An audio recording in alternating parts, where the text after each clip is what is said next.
પ્રાર્થના કરે છે.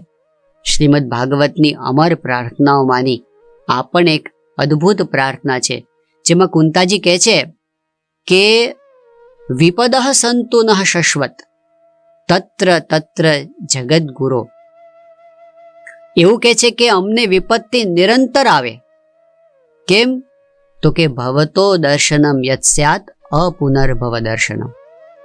કારણ કે એનાથી તમારા દર્શન અમને થાય છે. કુંતાજી દુઃખ માગ કે લીનો, હે પ્રભુ અમારા જીવનમાં કષ્ટો આપજો, કારણ કે સુખની અંદર અમે તમને ભૂલી જઈએ છીએ, દુઃખની અંદર તમારું સ્મરણ થયા કરે છે, તમે યાદ આવ્યા કરો છો. જેમ સંતો એક દ્રષ્ટાંત આપે છે કે કોઈક એક શહેરની અંદર, કોઈક એક વિસ્તારની અંદર એક મોટું મકાન બનતું હતું 25 માળનું. એમાં